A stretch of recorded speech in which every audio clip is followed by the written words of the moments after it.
Welcome to one of the most beautiful and well-known chapters in all of Scripture, 1 Corinthians 13. Love is the premier quality and focus in the life of a believer. While spiritual gifts like prophecy, tongues, and knowledge held value, they were insignificant without love. Nothing disciples do has value unless infused with love. Love is fundamental to all Christian actions and relationships.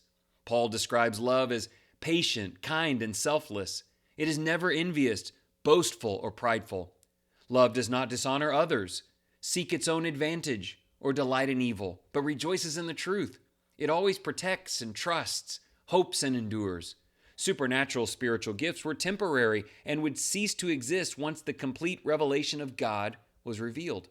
However, love is eternal and will last beyond this life. Quote, "But now, faith, hope, love abide these three, but the greatest of these is love."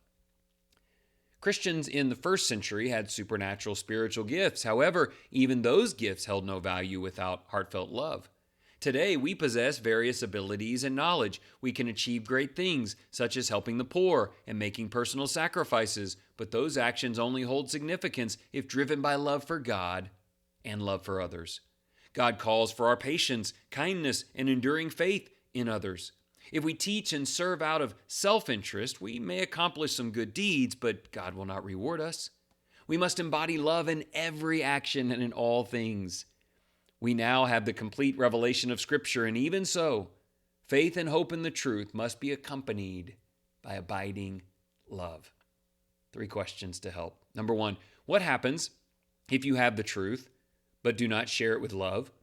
Why is genuine care for others crucial in all you do in the name of Jesus? God values that intensely. Question 2, love, quote, bears all things, believes all things, hopes all things, and endures all things. When are those things most needed among God's people? I would say in any relationship at home or wherever you are, when are things like patience and believing in and hoping most needed? Probably when the devil's trying to accomplish something else. Question 3, if we have the complete revelation of God, why is love still needed? Why does fellowship require more than just, quote, perfect knowledge? Is knowledge a replacement of love? It is not. They must always work hand in hand. Let's close today in prayer. Abiding God, we praise you for your loving kindness and daily mercies. We do not deserve your grace, and yet it sustains us every day. Father, help us to love others as you love us. Strengthen us to remove envy, pride, and selfishness from our hearts and to prioritize love for you and love for all our neighbors. Teach us to develop patience with others and to live in hope for better days, trusting that the truth can guide us to unity and peace. In lives filled with faith, hope, and love, remind us daily that the greatest of these is love. Do you know that? And how will it shape things for the rest of the day? I hope wonderfully in His name, and thank you once again for your kind attention.